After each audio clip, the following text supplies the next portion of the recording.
Welcome to the Blue Security Podcast, a weekly podcast for information security defenders, where we bring you discussions on best practices, tools, and implementation for enterprise security. Now, here are your hosts for today's show, Andy Jha and Adam Brewer. Welcome to another episode of the Blue Security Podcast. I'm Andy, your host. I'm Adam, your co-host. We're recording on Sunday for Father's Day, so I hope everyone has a great day. You as well, Adam. And thank you. And you as well. Thanks. And anyone who's listening afterwards, I hope they had a great Father's Day. So happy Father's Day to all the fathers out there. Today we have a great show lined up. Adam, I don't know if you got a chance to see, we talked about this a little bit, but JPMorgan's CISO had written an open letter, and it came out during RSA conference. So I'm sure he timed it kind of, during that show, because there's a lot of third-party vendors there. But he wrote an open letter to third-party, he calls it third-party suppliers, but really towards like anyone who's selling third-party software and stuff that is being used by companies today. And it was really, I read through this whole thing, and it was really a wake-up call for SaaS vendors and really any third-party supplier. And the first sentence really starts to go to the crux of the issue that I think a lot of folks are feeling, companies, CISOs are feeling. And he says, the modern software as a service SaaS delivery model is quietly enabling cyber attackers, and as its adoption grows, is creating a substantial vulnerability that is weakening the global economic system. That's quite the bomb right there, right? But he's not wrong. I mean, there's a lot of... He did not bury the lead. No, that is the first sentence, and he just kind of gets right to it. And he goes into three key points here. Talks more into it, but right in the beginning, the 3 points are: software providers must prioritize security over rushing features. Comprehensive security should be built in or enabled by default. 2, we must modernize security architecture to optimize SaaS integration and minimize risk. And 3, security practitioners must work collaboratively to prevent the abuse of interconnected systems. And so I think this is just kind of him venting a lot of frustrations that I think, again, a lot of CISOs, a lot of security leaders have felt over the last few years, and putting it down in this open letter. And part of the problem is SaaS has become that go-to format that everyone has nowadays. Not a lot of people are developing a ton of in-house software, and it's just a lot easier to buy something to do the thing that you need to do. And that leaves organizations dependent on that SaaS provider to update their software. And so you're offloading that risk. It's part of that cloud risk prioritization model, right? With the SaaS, you're offloading part of the risk of that security and solution to that SaaS provider to hopefully that they do their part, right? Because now you're dependent on that software. You're dependent on them updating their security. Unfortunately, not everyone has been doing well, and we've had issues in the past. And, organizations, there's obviously like a ton of large vendors that you can name off the top of your head that organizations are dependent on today. And if there is a single point of failure, if there is a security issue, now it's going to be amplified across a global scale because of how many people are using that software. So yeah, I just think that it's really interesting. And in the past, this hasn't been as much of an issue because there were more varieties of software being used. So it's more like security through diversity, and also a lot of people were developing in-house applications. So you're dependent on your own. But now over the last, probably decade or so with cloud and SaaS, now a lot of companies are dependent on a very small percentage of companies. You can name them off the top of your head: Microsoft, CrowdStrike, Okta, Amazon, yeah, Google. Exactly. So this is the issue that he's upset about, and kind of penning this open letter. And definitely I agree with him to a certain extent. I don't. Okay. I don't agree with a lot of this. Okay. All right. And by the way, this is real-time reaction. Although I saw the headlines of this, I had not read this before Andy brought it to the show this morning. So you're getting real-time reaction from me. And although we are not explicitly talking about Microsoft today, I'm going to throw out the disclaimer about Andy and I as employer anyways, because I think we have a point of view on this response. And I think we're going to share the Microsoft point of view on this. But also I want to make clear, we're not speaking on behalf of Microsoft. So let me just put it out there. Andy and I do both work for Microsoft. We work in our field security sales organization. Microsoft has a very open social media policy. We're allowed to do a podcast outside of work, which we do on our own time and self-funded. And certainly we're not speaking on behalf of Microsoft. We are speaking on behalf of Adam and Andy, but we do work for Microsoft. They sign our paychecks. And so you should know that as we have a conversation. But I'm reacting here, giving Adam Brewer's opinion, not the opinion of Microsoft. So I just do want to make that clear. Number one, this would land better if it came from a CISO at basically any other industry outside of the financial industry, because the financial industry has in large part driven and motivated the capitalist reasons for the SaaS model. What is the number one benefit of the SaaS model? Let's look at Microsoft as an example. Microsoft started off selling box software to consumers before pivoting to enterprises over the course of the 90s, and led in large part by Steve Ballmer, by the way. And one of the challenges with that model of you come up with a new release of Office, you have to go sell it again. You have to get organizations to buy Office 2007 when they're saying 2003 works fine, don't need a new one. You have to go try to sell Windows XP when they're still happy with Windows 2000. You have to go sell Windows Vista when they're still happy with XP, Windows 7 when they're still happy with, well, never mind. You get the point of you don't have this natural annualized subscription revenue. And one of the things that has driven the crazy valuations, and I think deserved valuations of a lot of these large tech companies, is they have created annual revenue that is consistent and steady and predictable. Now that Microsoft has moved a lot of its services to a SaaS subscription model, all of a sudden you have smoothed out those peaks and valleys of, oh, you had a blockbuster Windows release this year, the revenues went crazy. Oh, it's been a couple of years since the new Windows came out and it's a little dry right now. Oh, we need a new Office to come out.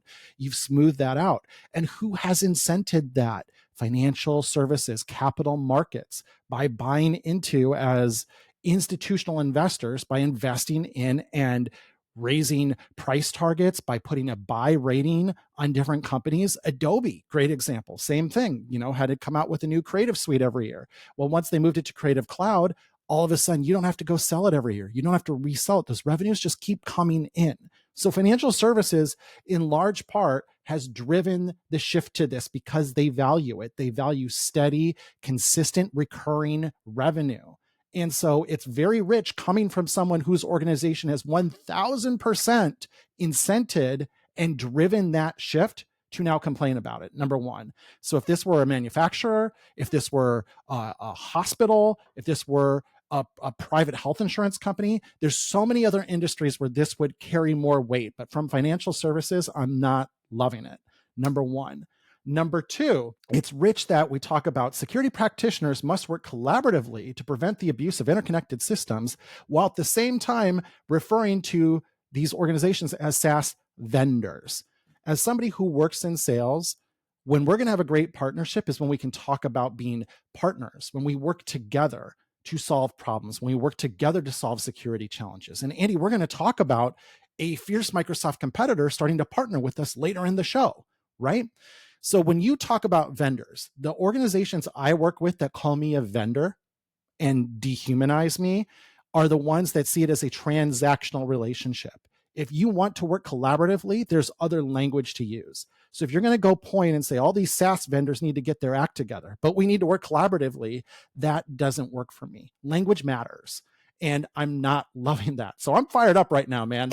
But this is, to me, I get the point.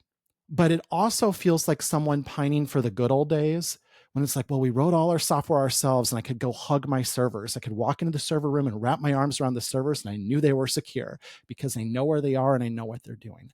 I guarantee every line of business software program that was written before the SaaS revolution was riddled with security issues. And if security by obscurity is your strategy, it's not a good one. And all our listeners know that. So this is weird to me, where you have organizations that have rich and robust, secure software development life cycles and are trying as hard as they can to write secure code and are able to remediate security issues at scale very quickly. That is not an indictment of the software as a service model. That is a benefit of the software as a service model. Let me give an example. Recently, a report came out in the last week or two that there was a security issue with Microsoft 365 Copilot, which is a SaaS offering from Microsoft. Now, I've seen a lot of companies be like, we're going to roll our own. We don't need to pay $30 per user per month. That's too expensive. We're going to build our own Contoso GPT or Fabricam GPT, to use some of Microsoft's favorite generic corporate names. We're going to build it ourselves. We'll run it on Azure OpenAI model. We'll do our own thing.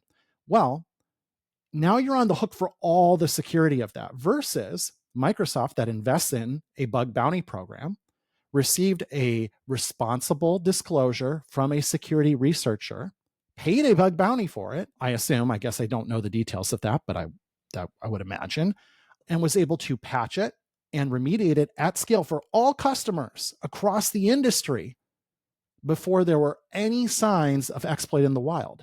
That is not a failure of the SaaS model. That is a triumph of the SaaS model. That's it working as intended, where Microsoft, by virtue of being a large organization and being able to invest in bug bounties and having that relationship with security researchers, was able to determine, fix, patch, and solve at scale a security issue without any action required on behalf of any customers. And I don't see that as a problem. I see that as a triumph. Now, if you want to get on and say, hey, well, it should have been not in there in the first place, I agree with you. The goal is always to put effort on prevention, whether that's in cybersecurity, whether that's writing secure code, of course. And that is, of course, the goal. Microsoft invests heavily in AI red teaming, has probably the most advanced AI red team in the industry today. However, you're not going to find everything. And we need to get out of this mindset of, unless all the code is 100% secure all of the time, and unless we have 100% protection and prevention, we're not doing our jobs. No, we need to look at the entire life cycle of stuff is going to happen. Either attackers are going to get through our first line of defense, we are going to ship some code that maybe has an issue we didn't expect. And the question becomes, how do we respond and remediate it? And if we're not focusing on that entire life cycle, we have a myopic view of what we're trying to do that doesn't map to the industry and the environment today.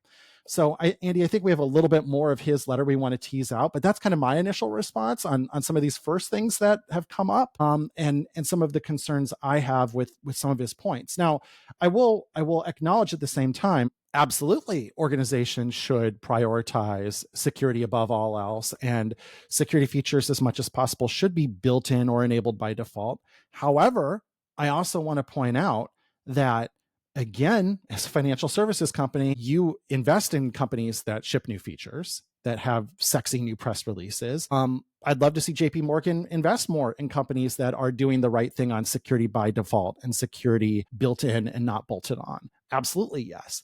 The other thing is, in a capitalist society, we believe in fair competition, and that companies should not be able to leverage a very strong market position in one market and be able to wipe out competitors in another area of the industry just because they built in something that someone else was selling, as an example. That's anti-competitive. And as, again, I assume JPMorgan Chase is run by staunch capitalists, you want to cheer for that. Those open markets competing and having the best product win by virtue of its merits, not necessarily that it was bundled in. So there are anti-competitive aspects to this too, where the larger companies, your Amazons, Microsofts, Googles, they are limited in how much they can bundle in, because it would be anti-competitive if they did.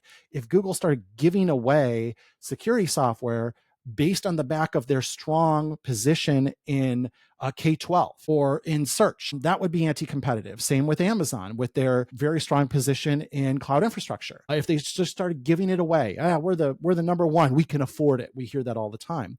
Well, that's anti-competitive to Google and Microsoft. You can't do that. So there's a place where you can't go crush Palo Alto because we're just going to build this in.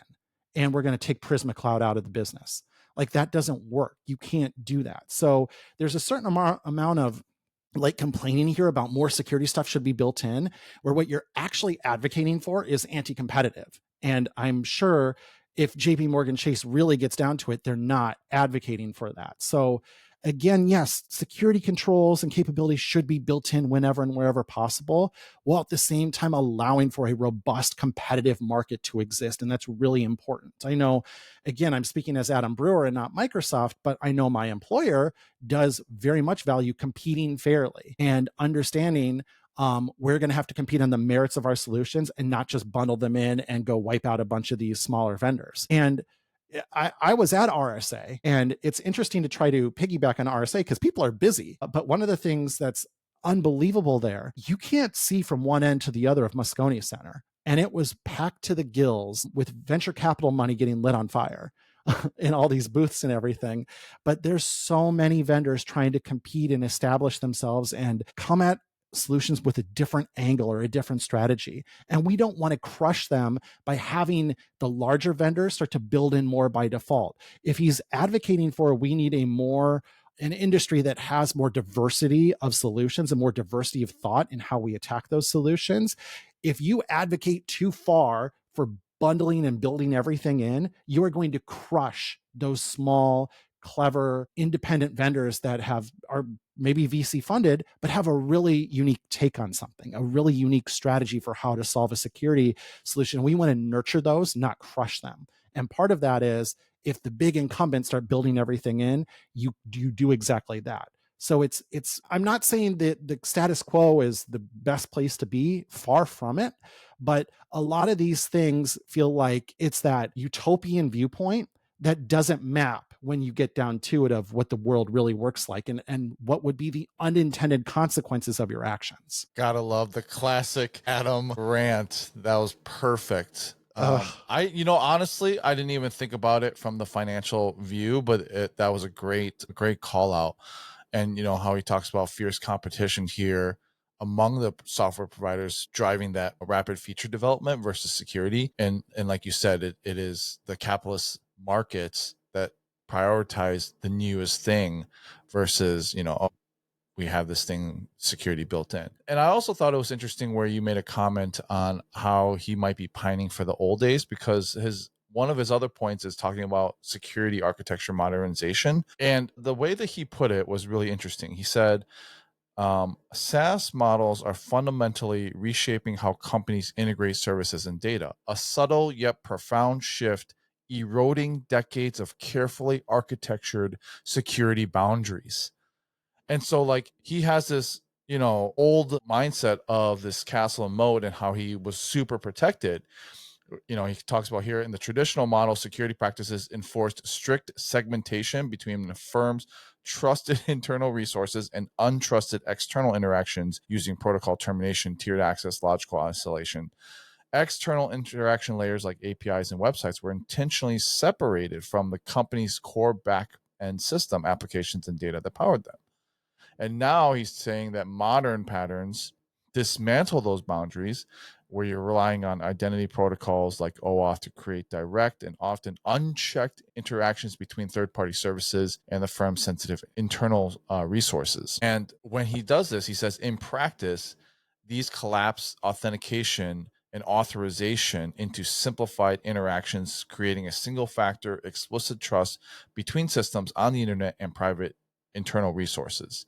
And this regression undermines the fundamental security principles that have been proven durable.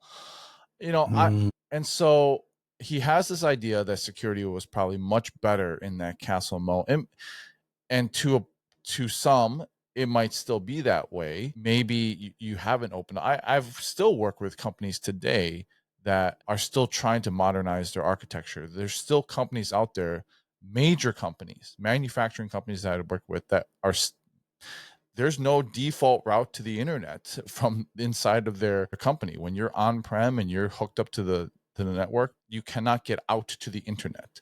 It is completely cut off. As far as I know, they haven't had a breach. So, if you completely lock yourself out, it's probably a good way to secure things, but it's also a terrible user experience.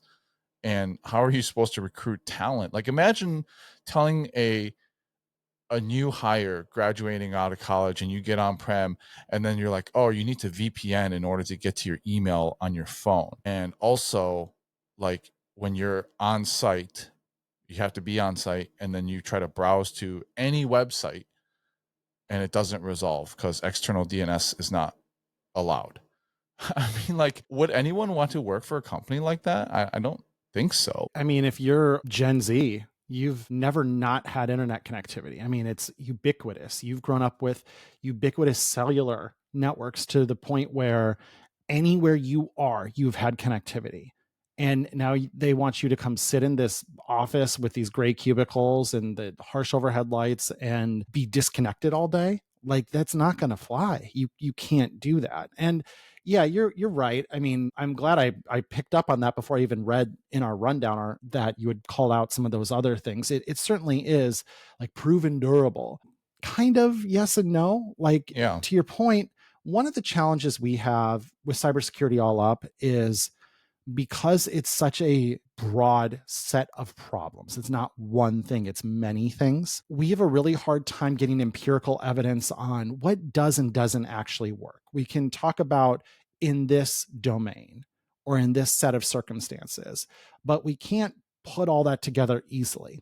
And so sometimes it's hard to test our assumptions on, well, this doesn't work, this does work. And I think overall, and again, I'm a product of I came to maturity in, well, I'm not mature yet, but I'm working on it in the cybersecurity business in this kind of post moat and castle environment. I see the challenges with that model more readily. And it's interesting, like some of these things, like, oh, well, we had it all figured out. We had everything segmented and no, you didn't. What are you talking about? You had a flat, trusted internal network where everything could talk to everything. I guarantee you did. Like, you are rewriting history from how organizations traditionally operated. And the idea that, oh, when SaaS came in, now it's been the great flattening has been really kind of the opposite. And in some ways, simplifying like identity allows you to get down to what's really important, as opposed to, well, we need to do this, we need to do that, and we have all these different and complex interaction models. We have a simplified model where we just do strict identity security all of the time. I mean, our policy at Microsoft is pretty simple. You will do phish-resistant MFA all of the time, period. Done. Like, it's not, well, if you're accessing this or you're accessing that, or if you're using VPN or no, it's phish-resistant all of the time, no matter what you're accessing. And when we're focused on like, well, this is a trusted internal resource, this is an untrusted external resource, that I think that's an outdated mindset as well. Because this idea that everything behind my moat and castle is inherently secure is completely bogus, number one. And number two, the fact that everything outside of my boundary is completely untrusted is also bogus. At a certain point with the SaaS model, there is inherent trust involved. And I think there are services that have proven worthy of trust over time. Again, not to toot our own horn, but I think Microsoft 365 overall is a pretty trusted service at this point. You can trust the Exchange Online endpoints that are secure endpoints and are okay to communicate with. If you see that as like, well, that's Exchange Online, so it's untrusted, that's a really weird mindset for me as well, and hard for me to adopt as a result. So it's just, there is goodness here. I'm not being completely dismissive of it, but it would resonate better coming from someone else, number one. And number two, there is a little bit too much of a callback to like the good old days, and it's dismissive of the benefits of the SaaS model while really weighing in on some of the challenges with it. And when something new comes out and we look at all the challenges instead of the opportunities, that's normal, that's human behavior, because we're designed to be skeptical of new things until we can assimilate them into our mental model. But a lot of the challenges organizations have today is not because some super obscure compromise in Microsoft 365 and Entra ID took them down. It's because they left their VPN unpatched. It's because they have single factor authentication on their admin accounts. It's because of X, Y, and Z. These organizations are not getting hit from, again, this like goes back to one of the most fundamental lessons of cybersecurity is you get so caught up in these super advanced, oh, well, what if somebody steals my laptop and sniffs the bus and steals my Windows Hello tokens? Okay, yeah, but what if somebody shoulder surfs your user's password? sit next to them on the airplane? Like, which one's more likely?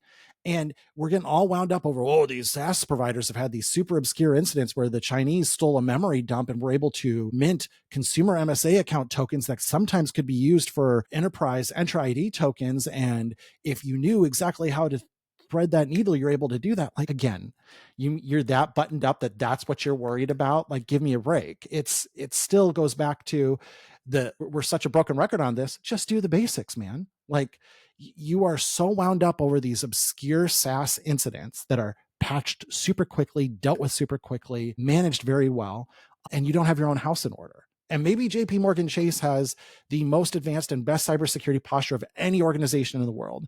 And I'm not saying you can't be critical unless you're perfect, because by all means, none of us are in cybersecurity.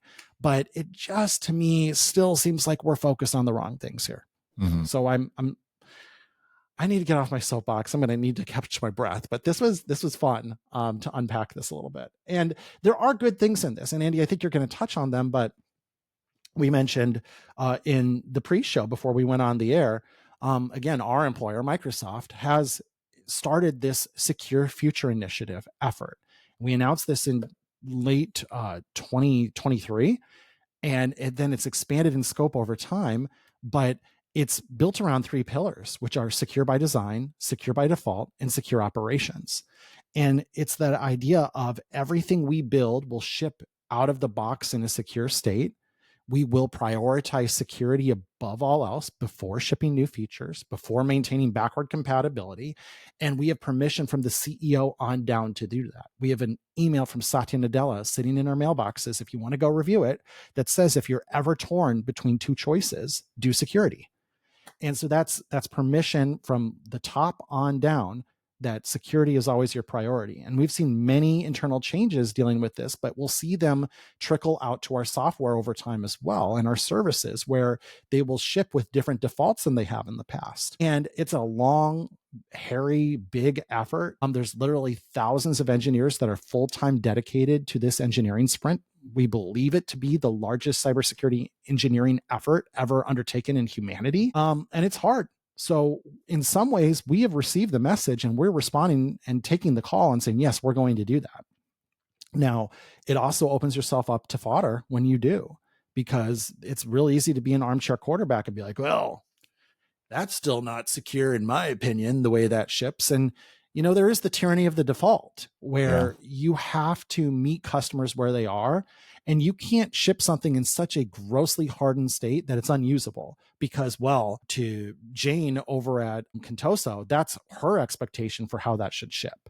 Like, you still have to manage, yes, we want it to be secure by default and secure by design, but that is not necessarily mean it's going to be hardened to your satisfaction. It's going to be hardened enough to where, and secure, that's a nebulous term, right? But certainly there is an emphasis on it, there's a focus on it, and there's a desire to be better about that moving forward. And it is humbling to raise your hand and say, we're going to do this, because when you say that, it suggests you hadn't been in the past. You had been prioritizing features over security. You had been shipping in insecure states.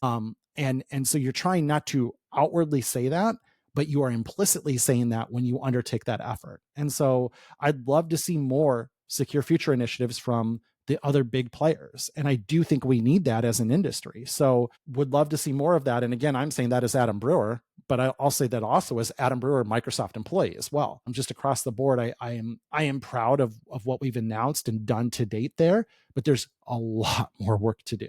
But at least we're working on it, and at least we're being public and open about it. Yeah. Yeah, and when you're talking about SaaS security in general here, he goes a lot into like OAuth and like these implicit connections. If you OAuth is a problem. Yeah, if you have a takeaway, you do need to have some sort of security tool to audit your SaaS apps, audit your shadow IT, audit your OAuth connections. And, if you're using the Microsoft stack, that would be something like the Defender for Cloud Apps, like a CASB, or there's other ones in this space, like Zscaler or Netscope or something like that. So have some sort of tool, because shadow IT is definitely a thing. If you have organizations within your organization, like different departments that have their own corp card or whatever, and they can have their own budget and they go out and buy the tools that they need, as a security shop, you're going to struggle with different SaaS apps coming in and these OAuth connections. And so that it is an issue for sure, but 1000%. That's probably the number one thing I agree with more than anything in this letter is Yeah. OAuth is a huge issue. Yeah. Because of how insidious it can be. And it looks innocent. Oh yeah, you can have access to my calendar, but that's a lot of access. And if that application is compromised, it's hard to see that. In fact, when I was referencing some of these very advanced SaaS attacks, a lot of them have leveraged OAuth to move around because the visibility and manageability around it has just not been as good as traditional identities. And so I would agree with that. There's a lot of good intent there, but the reality on the ground is that there's still work to do. Yep. Okay, well, we'll post the whole letter for you if you haven't read it. It's a good read. There's some good points in here, and I thought it was good to have a little reaction to it. And Adam, you always have the greatest reactions, of course. Happy to help. So we're moving on. You alluded to our final topic here, which I wanted to highlight because this is usually, again, not something that you see that often in a sea of, quote unquote vendors or competitors. But Microsoft actually announced a new strategic collaboration with CrowdStrike. And so if you've been in the threat intelligence landscape, if you've read any of the threat intelligence reports, from whoever, you might be confused when, one a specific vendor might refer to a threat actor as like Cozy Bear, but Microsoft will refer to it as Midnight Blizzard, or that could be APT29 or UNC 2452. So they all refer to the same thing, but each threat intelligence, source names it a different way, and so that can be really confusing. And so Microsoft and CrowdStrike actually announced a partnership where they published the first version of the joint threat actor mapping. It includes a list of common attackers, threat actors that are tracked by both Microsoft and CrowdStrike and then mapped to their respective taxonomies, and then corresponding aliases from each group's taxonomy. So it was really interesting, as I went through this, and we'll put a link to this as well. But with Microsoft, for example, we often use like weather themes to name the threat actors. So Blizzard is anything associated with Russia. Typhoon is anything associated with China. Those are probably the two most common ones.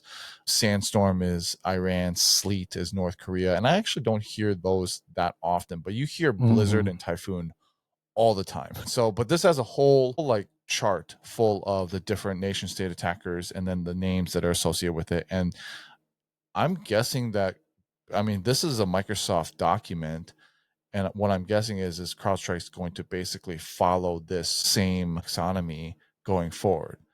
But in the article that we released, it says that we're not really trying to create a single naming standard, but it's just trying to help overall the security community align the intelligence a lot easier and respond faster. And then it also said that Google and Mandiant Palo Alto Networks Unit 42 will also be contributing to this effort in the future, and there'll be more, updates and documentation to follow. But I thought this was great, for us to be working with CrowdStrike for the greater good of everyone in the security community to just align these taxonomies, which again are confusing when you're reading through the different threat intelligence reports. If there have been, even in a major meltdown like the CrowdStrike incident almost a year ago now, there can be positives coming out of it. And it's hard to see it in the fog of war at the time. But the partnership between Microsoft and CrowdStrike and basically getting George Kurtz to stop using every opportunity to get on CNBC and bash Microsoft has been really helpful because we've been able to do a lot of good work together since that incident. And they got served a pretty hefty dose of humble pie. Let's be honest. And it has looked good on them. I'm really proud of how CrowdStrike has responded. I can understand why a lot of their customers stuck with them because they've done the right thing in so many ways. So they've worked together with the Windows engineering team to understand like how can we maintain the level of access you need to be differentiated to do your detections, but at the same time put that in a less sensitive part of the operating system. and build some resilience there over time? How can we build resilience into the platform so that if this does happen again, we're able to get back to a healthy state? And we've been working together on those efforts and trying to extend them broadly to other organizations, SentinelOne, Palo as well. But it started with that. And this is another example of where this is, let's be honest, it's dipping our toe in the water. Ultimately, the goal would be a unified naming taxonomy. And maybe we can get there someday. But this is control what you can control. We've been working well together since the incident, basically because, to be fair, Microsoft could have taken that as an opportunity to go sell around them and displace them. And instead it was, let's show up for our customers and let's get our customers back to a healthy state. And there'll be time to have those discussions later. And we didn't use it as a sales opportunity. In fact, I'll be honest, I didn't really displace any Palo or any CrowdStrike as a result of that incident, which kind of surprised me as a salesperson, but it was that's not how we chose to show up for it. But anyhow, this is great having a cross-reference. And if you bring more folks to the table, if you bring Mandiant and Google, if you bring Palo and their Unit 42 to the table, and you get a table that now is 4 columns wide with the different threat actor namings from each one of them, now you're really close to saying, well, what if we just picked one? And we all used it. But this is crawl, walk, run, right? So we had to get someone to the table and be like, let's do a cross-reference. And if we can get more people to the table and cross-reference, well, now we're cross-reference 4 wide. How many more do we need to get to the table before we've gotten all the major threat intelligence vendors represented? And then ultimately, how do you just say, let's just use the same one? I don't care which one it is. It doesn't have to be ours, but let's standardize on one of them. Which one would work? Hopefully that comes, because that would be the ultimate positive outcome here. But this is a great first step. And again, I'm giving CrowdStrike their flowers, which is hard for me because they've been really, obviously they're a great competitor, but they've also been really aggressive in their messaging and marketing against my employer for quite some time. And so it's a new world, not seeing them as this bitter competitor where we have, even though we can still compete, we can still collaborate too. And hey, JPMorgan Chase CISO, here's an example of more collaboration amongst vendors, or you might call this partnering. Yeah. Crazy idea. But that's what this is, where we can be competitors and partners at the same time because, and here's the dead horse, cybersecurity is a team sport. And we all have to be on the same team of stopping the threat actors, stopping the bad guys and stopping the bad gals to really advance this industry forward. And this is exciting because it's exactly what JPMorgan Chase is asking for. And I think it's what all of our customers are asking for as well. And it's what this industry needs to rise to the occasion and solve the problem. It's a small step, but it's important. And it's the symbolism of it more than the substance of it that matters here. And this is symbolically a huge step. Yeah. Well, I think that's a great place to wrap it up here. Thanks for watching and listening as always. We'll put the links to the topics that we talked about and the references that we used in the show notes, as well as our contact information if you have any questions or topics you want us to talk about in the future. Thanks. We'll talk to you guys next week. Thank you for listening to the Blue Security Podcast. Please check out the show notes, catch up on episodes you may have missed, and subscribe so you don't miss any future episodes. Find Andy on Twitter @AJaw0 and Adam @AJBrewer. See you at our next episode.